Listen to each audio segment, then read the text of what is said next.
ahamagara ekishemeza amagara gawe omwabazi gunsa kwantugamba ahakushanga obundi omukyara nakira kurugwa mwenda we yagirenda teri kumara kire neba yarugiremu hazoza kushanga omukyarire kyamuteganisa nangu nabekika kibateganisa ngori yawe akabaho kurugwa mwenda omunjere mwe ningendijo twine Dr. Ahisibwe Hirare narga Kabare Hospital kandi nangwa arina na Kabare University ogunamanya kwatina n'abakyara abo tweta gynecologists konke bindi naija kwa nabyeyongereraho munyikirize mwakire atweyanjurire nabwanyuma turebe ekiretero omukyara yagumana ruga mwenda kikaba kireki ekyo nakyo tukagira okutwakitangira Dr.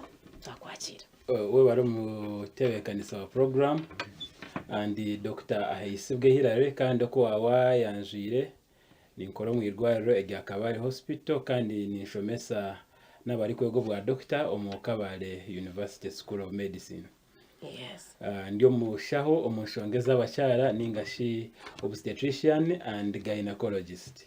Wow. So omuramwa oguturi kuzagambaho no gwabo abakyara abo buri kugirenda ziri kurugama. Aza ninza kutandika ndikushoborera ekyo nikimanyisa ki. Exactly.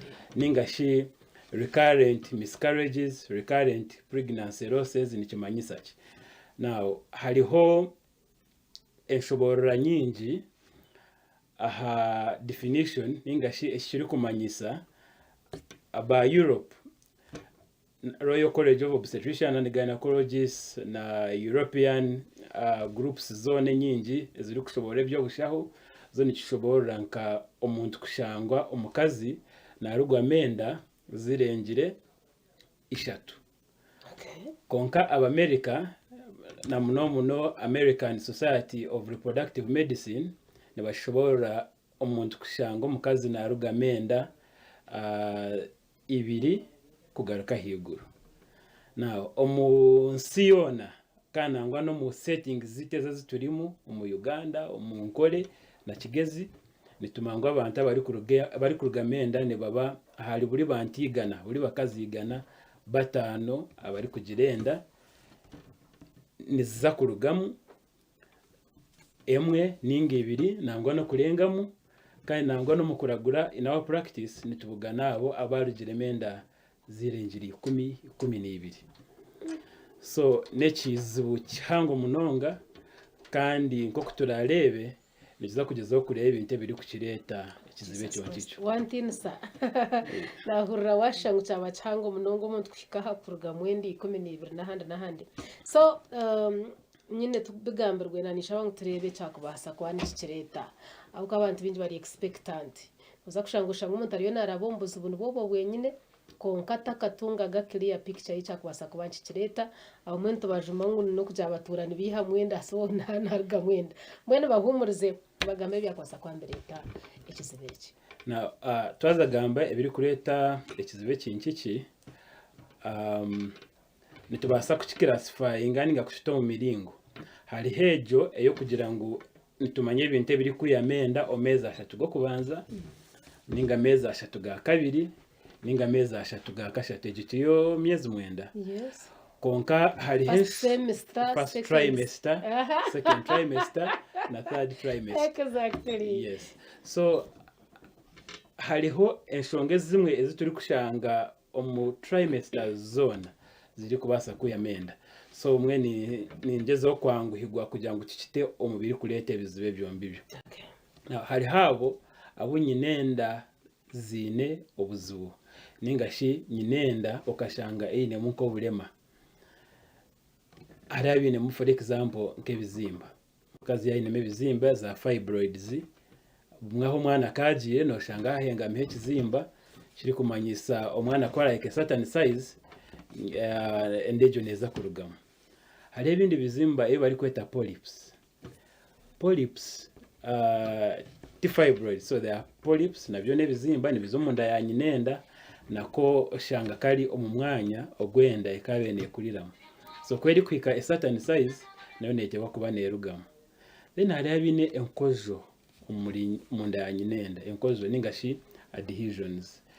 na muno hariho condition turi kweta Asherman syndrome egyo neija omu bantu abo na muno abo abatungire okwogibwa munongo munda na muno hariho omulingo gutwe tukozesaga kare bari kweta dilatation and curettage D&C gokoresa obwoma kugeza okuye byabiryo munda byabisigire emenda yana erugamu ekyo nakyo kitemeza onkojo kituma enda zitazamu ngo zakwatiramu. So hariho neshonga nyingi hari abantu abine nyinenda eyizina obulema oshanga yino rubaju rumwe ningo oshanga eyine nk'ekibega hagati egyo nibageta bicondylar uterus eyekibazo kimwe nibani bageta unicondylar uterus okugira ngo ubwe kabire yine amabega abiri oshanga yine ibega rimwe. So egyo neyo kigumire kushanga ngwende egyo neza kwegura omwana mpaka myezi 9 ahika kuzarwa. Then hariho ababine omunda yanyinenda harimo ekishenje ningashi septum tugeta septate uterus. So munda yine nyinenda aheru nerebekaje erinomo konka hagira ekyaba kishumire mabari kuzuka ekishwani cy'omutima kijuka kakapata kari kuseparatinga left na right. So shanga bamwe omuri nyinenda nabo harimo ekishenje cyonki septum. So wabo yine septum hari habina mugisha ni bake okugira ngo enda nezamu ahika kuzara nango batakamanyaga ngo nyinenda yeni kwekozigwe bamwe tubashanga gatwaye kabwire bwo kushemeza ushanga jinda yawe shemba igiragame ibishenge bibiri. So ogogwe nabo obwiro bwinji enda bazijiraniza urugamo. Now hari heki bari kweta chronic endometritis. Chronic endometritis nico abanyankore bakiga bani baganira bari kweta omuliro gomunda yanyinenda. Bagweta gomuliro gomunda yanyinenda umwe nabo bakandi bamanyamanyamo buntu bwembubwe. So enshonge ziri kuchira kurete cyonki cyo abari kwa bagwireho syphilis, rubella na HIV, malaria obugwire omushija gwensiri, brucella nayo abantu abajine nibabasa kutunga omuriro gomunda yanyinenda ningashi chronic endometritis rero nayo kiyamenda. So ezo neshonga zimwe ezikwatirine na nyinenda yo yonka.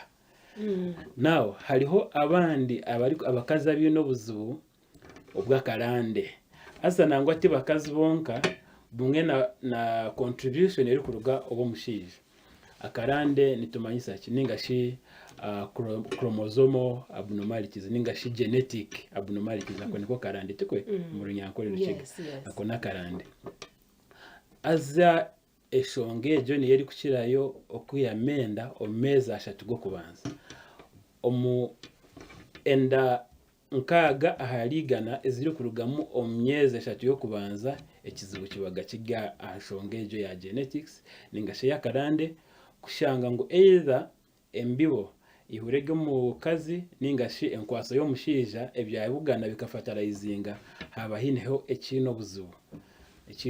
Now a chromosome ni unit inche y'omuntu ya cell buri katafari ko mubiri. So kwari kuza ekizibu agejo level nakyo nikibasa kutuma enda zarugama. Zimwe ziri kuhonokaho zikagumizamo nizo zori kushanga abantu bine za Down syndrome, Edward syndrome, syndromes nyingi konka obwiro bw'ingendezo abo kandi tumangu akatafari ko omuntu mbwenu ashimikwa ine 46 chromosomes. So washanga zaba 47 ninga zaba less or even double nakyo niyo shongezo. So mu buhangwa kigumire the laws of natural selection abayigire biology ni bazijuka kugira ngo environment ningashi omuri nyinenda omubiri gwareba ngo ubwo umuntu ari kuza kurugamo mwana umwe gusharamu eshohora nkende yarugamo. So ezo ni genetic factors. Then hari hendwara ezo kiri kumawonizi ya menda endwara. So icyo nabaza gamba cya genetic factors ni nyenda kucyo emphasizinga ngo umwe kizibu nikibasa kuretwa omushija oshange kwasoye izo zino buzubu ingo mukazi. So nicyo umwe ndi kwenda guto emphasizinga abantu batatekateka ngo kizibu ne cyinki nicyo mucyara wenka.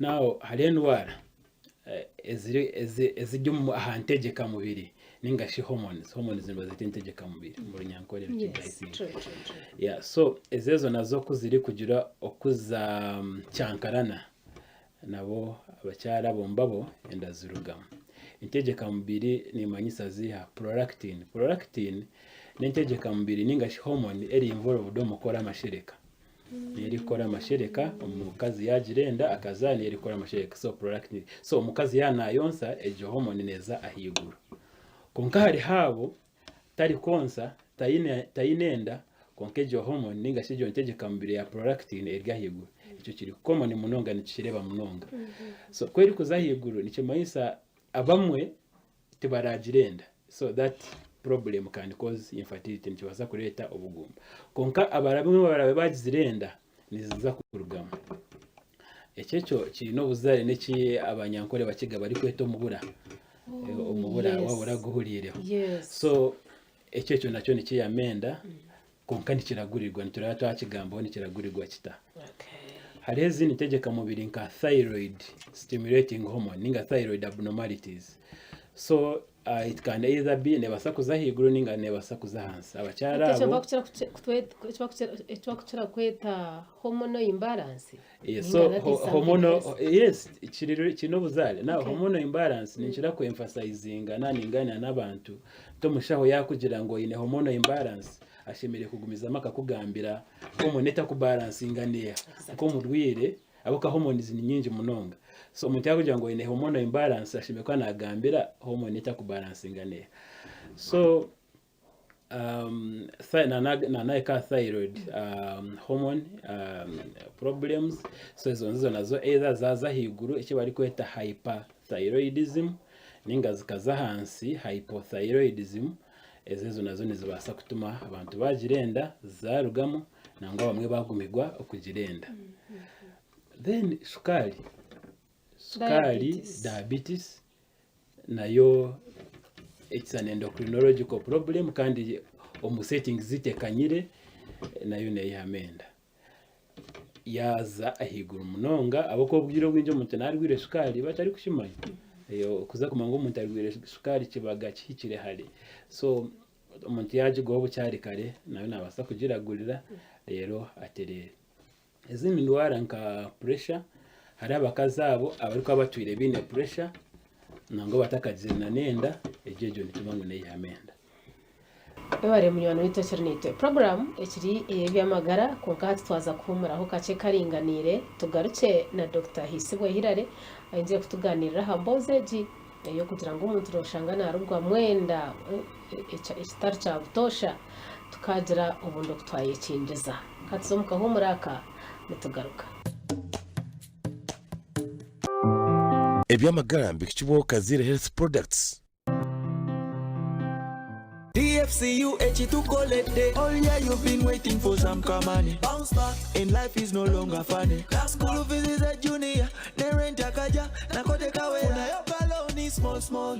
Ojuze stoko mukaduka go. DFCU, you could win some cash when you apply. No stress, walai my guy. So bounce back, come back, get your life back. Ego! Yegare busiana DFCU personal loan eya wenko muntu. Ninga Baraka business loan eyo bushubuzi. Lero base kubo mw'abanyamugisha barahangura kwikira kimwari miliyoni 20 za sente. Zikuyambe kushashura loan yawe. Abo kuba DFCU eriyo nebasesa binji ebiri kusingaho. DFCU Bank with pleasure.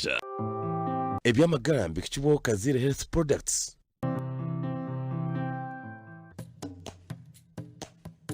rero kandi hari habo abo pressure eri kwija binenda nacho kine classifications hari abari kwija abo pressure eri kwija binenda range za mezi 20 hariho nangwa abo pressure eri kwija bagirenda bati nangwa bamara kuzari kagenda so ezo pressure nazo nizishira kuyamenda kandi nabo nabakazi bingi abari kurugamenda munonga abweshonge jongeje hari kandi n'ubuzibu ni bwingi hari ndijo antiphospholipid syndrome ejo n'indwara iyo uri kushanga umuntu eshagama yeye erinkeye kwasire so mukazo ushanga eshagama erinkeye kwasire omwanya go kugira ngo ebirisa birugo mu mucyara bizo mu mwana bikura bo mu rurera okugira ngu eshagama yekwasire tayanguhirwa kuraba omu misi. So antiphospholipid syndrome egyo ngijo nayo nebaasa kutuma ebirisa kubira bitarabire omurorera bikaza omu mwana ende egyo ngijo nayo neeza kwisa obwire gireki erugamu. So zimwe ezo nizo zimwe ahashonga ezitukuma kunizibaasa kuyamenda. Then hariho ebyaburiijo ebyokushanga ng'omuntu nanywa akashera munonga amarwa, ukashanga omuntu nareesa, ukashanga omuntu nakozesa ebibazi nka za heroin, cocaine, ezo nzizo nazo already hariho association yokugira nizibaasa kutuma omuntu yaruga amenda. So ebyo nizo zimwe ahashonga ni nyingi munonga titukuzimarayo konka ezo nizo zimwe ahashonga ziri kuyamenda. konka turisito muri ekyo hatakaburamu infection niyo kanange tegerize ningo mitekatekere yange niyo yabe ndijo. So infection nayo nicyo twagamba. Infection ino buzare mbona wagamba infection is a broad term. Tutani tuyenda ngo manye infection urimo nogamba agiye cyo twagambira hari syphilis, that's an infection.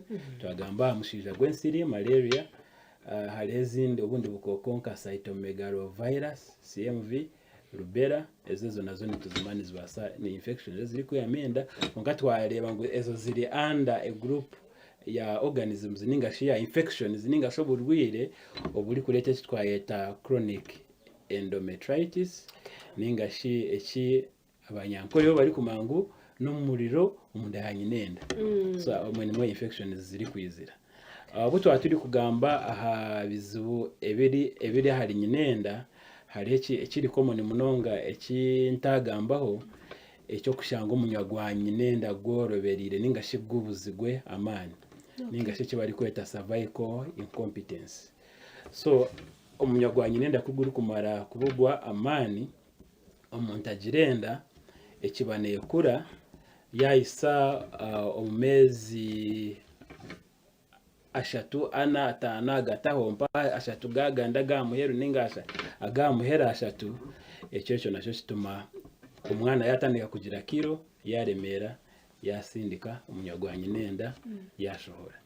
So ekyo kikuretera abantu omukyara bamugira ngo atunge bed rest ninga yes it is in most cases treatment ya omuntu wagwa ha muntu endetakarugiremu konko mwana cyawulire part of the treatment kandi na yeri important kembaza yituri kuhereza no kuba strict bed rest konkana muno munabo abo umunywa gwanyenenda gutine man ninga cervical incompetence nabo tukujya twatamu ka stitch kukoma umunywa gwanyenenda so no gukoma kugira ngo etagira tahurubuka ekashohora.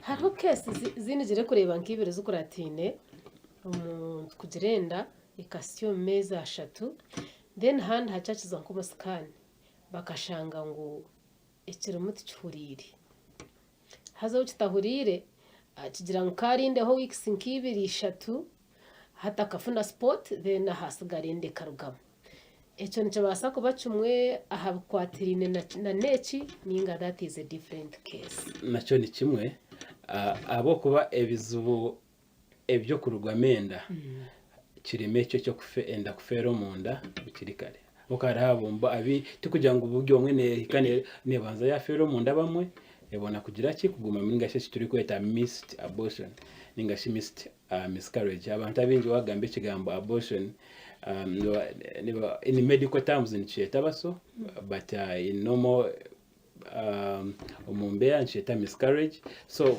a missed miscarriage umuntu yagirenda esameza ngahe ya fero munda then yamara yagira ki yarugamo enshongeze zitwagamba haruguru nizibasa kutuma icyo kizibu cyabaho enda zarugamo ziso. Okay. Nyine mawe nkuru nganzira kuhura nagira ati wawo kiryo mwishiki wihamu umunongenda ati then umwosyo bwiroshoerwa endezo wagira zigumanzirugamo chuma insango nyimendo kota kuzenda hatobo washoerwa nozenda nkonka bo kujango nyimo kokera kuzihamu ngo hatko kushoerwa hati nanenda zigomza munzirugamo doctor ho ineho ka explanation akakubasa kufitingaho ubundi nkitererezo umurimo we kuro karinganire nyokwe nkuru nituza kumwikirizamu nka kake kurugira bimwe bitwagamba nawe umuntu yaguma nayihamenda bimwe biri kubasa kubaho na muno nke enkozo ziri kusigara mu nda yanyu nenda ibyo mebani basindikamo nizibasa kutuma ningashi adhesions Asherman syndrome as complications nizibasa kutuma endezi yagira zarugamo ninga umwe y'abantu fortunate no kuzamuzitazamo nangwa na ishejo yo kushanga omunywa gwanyinenda gwaburwa mani aho jango guturaga ni baguregura ni bageze kuyameba ibyabirimo icyo nacyo nikibasa kutuma gwaho mani agire incompetent cervix so icyo nacyo nikibasa ningira nikwe nkura kana amanyeho ka medicine kake nicyo kiyabe nagambira so she was trying to reason medically konka hariho a lot of evidence published in that line.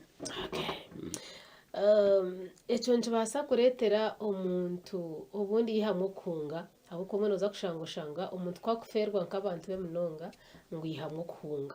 Now I take this one also omurayinejo umuntu yarugamo munongenda nkibasa kugira psychological torture. Icyo kiri obvious omuntu kurugamenda nihiziramo ibintu byinshi na muno omumbera zitu ninga setting zitu zankore kigezi nangwa nerihanga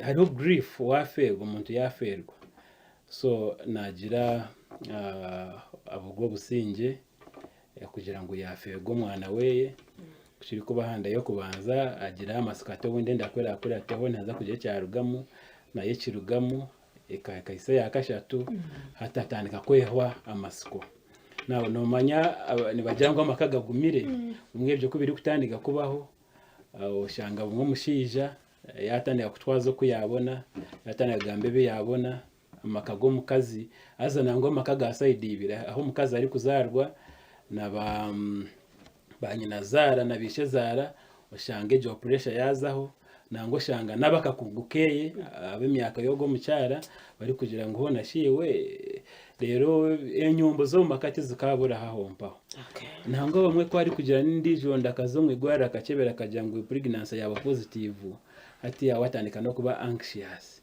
ayebuza tubona shegika yabe yamushanju eje yaje positive katine cyari kumanyisa hona neza gumamu so ebyebyo ni bireta depression abakazi becyawa baho masiko bamwe batekakeka ngo bakabaroga nangwa ni bandi bamara no wabarogire noha tubashwenka so ebyo nebizibu ebituri kureba munonga ashanga bagumze ngo ishenka zino yamucende okwe twarugayo abantu babina amasiko ngo kugira ngo ubundi ntabasa kugira ende yabasa kurumunda zabo. Is there any treatment mwine umubazi ogumukoragurura sabantu aba hariho bujanja aho buri kubaho ubundi umuntu ogakana kakurataho ubundi akahirwa kazara so kuza kwikage jo point ekikuru munonga omushaho akwise naragurira omukazi ogo preferably a gynecologist and obstetrician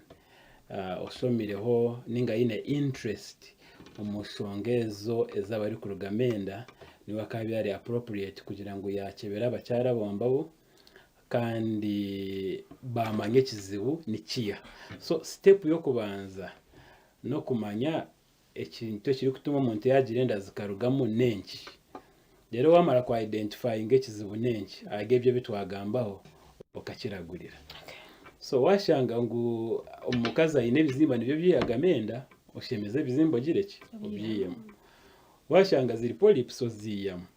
Washanga iri pressure kirebeka ngo kwaraze kugirenda wamumonitoringa pressure wagira ki wagiragurira ababa blood group disorders rhesus incompatibility the when the woman especially is rhesus on or AB or whatever negative rhesus negative ekyo wache okacha identifying kale wakiragura. So ejo niyo principle yo kuragurira abakyara bombabo. Rero because most of ejo miringo yone twagambaho ine solution. Wow. Tubasa kutaji exhausting. Nko muntu yayine antiphospholipid syndrome eshagama eri kuzo ekabenezo mwana yekwasire hariho embazi yo kugira ngo yayorobamu eshagama yayorobamu rero yatamburaje kadi yakasaza hepari nakini tubihereza in specialized practice kugira ngo eshagama eri kuzo mukazi yagira ki yabaje konka hari habo bake abineke bari kweta unexplained recurrent pregnancy losses ezezo wakebera buri kimwe cyona konkati wabona ki eshonga eri kureta endezo kurugamo. Of course nyingi nizo ziri kuforinga muri ya group ya karande zimwe oshanga ngo tiwabone kizibuni kiha so bumwe nicyetaga advanced tests konka abamwe bumwe ko uri kubaragurira na standard method zeze zimwe zitwagamba zo kureba ngo eshagama wajorobya waragurira ene infection yakubasa kuberimo abamwe yabagwiza menda bagikuza yayisabwire go kuzara. Okay. That rhesus incompatibility kaka akazamu urushagama blood group blood groups simenya bigira ki nkebyo those blood groups hariho kakwate cyaho nkino mukazo wuntashemeyire kushwera abo kugira ngo no wa blood group eji akuko akunda mutasye enda zitu nziguma nzirgamo tushobora rero kace then tubone kuza so ya tikwe kiri tari kugira ngo tari umukazo owatarashwere bwa blood group. Okay. So blood group of course abantu bamwe nikikira kuyenda ni ka topic impango yo kwijiza rimwe tukaganira konka abo kushanga ngo mukazi ni it's not now about the ABO system hari bari kweta rhesus system yo classifying a blood group. So umuntu rukushanga ari either rhesus positive ninga rhesus negative. Okay. So omukazi yaba ari rhesus negative omukazi akaba rhesus positive kuba ragirenda yo kubanza bumwe neza gumiza mekura konka ahagejo point yamara kuzara ninga along the way kandi eshagama eri positive ego mukazi hatori negative yamara ku switchinga on antibodies ninga shaba serikali abo kugwanise zirakurateho icyo niho kiri kubaza kwizire kizibu. So konka kizibu cyamani nacho treatments ziriho tuheza anti-D tujeza 28 weeks ninga some special circumstances in between and after birth. So icyo kizibu cyamani Okay. kandi tikikatuma wa A atashero wa B and all that. So abantu batachitine cyonje. Okay. Atinanye nangutiriyo prevention umuntu nkebye bintu nabasa kubyetantara umuringo gwona basa kubaho bakuza akubyetantara. So kubyetantara kutwagamba prevention hari ebyo umuntu ari kubasa kureka kuresa already niturani kubasa kurekwa okwetera embazi za cocaine za heroin okunywa amarwa ikirenga ebyo nibasa kwetantariko. So those are environmental factors. Konkari hebyo ebyo umuntu ari kuzaranwa ebista kubasa controllinga ebitwagamba nk'ebizimba by'ejo muri nyinenda ningo kashanga nyinenda yino bulema icyo cyo kubasa kucyetantara. Ishango uri kamere j'abantu basibure tendere program. Yes, so webare umutebekanisa wa program amwe na aba bahurikize program ejingiji kandi twina masiko hagire kibayigamo na muno katugezeho kuhagira abacyara bomba bine bizurebyo amakaga bwine bizurebyo mbibyo kugira ngo batunga okuragurirwa ikizubu cyari to butabanguko umakano magaragaho we bari munombe. Thank you very much. Otyo byona Dr. Ahise Wehirare yabishoborora kandi yesiga ngwine cyangwa cyabasa kwihamu. So ogutumu cyeno kureka n'indwara nk'ezindi ngo kuyacyoborora tureke kutabacyara hakankenke kureka iyo ngo mushija we ningimo bakwatwaho mutwara umucyaro go mu irwariro babase kurebekeza uboniki bakitambere kandi abase kureta umwana mu maka. n'abandi cyo butungi charity aba program egi kandi niko turimo tugendera tuti ubwo yabane tufitwa haba Kazire Health Products abe byo kunywa ibiri kushemeza amagara gawe turebane orukwanzo rukwija mukama abe nimwe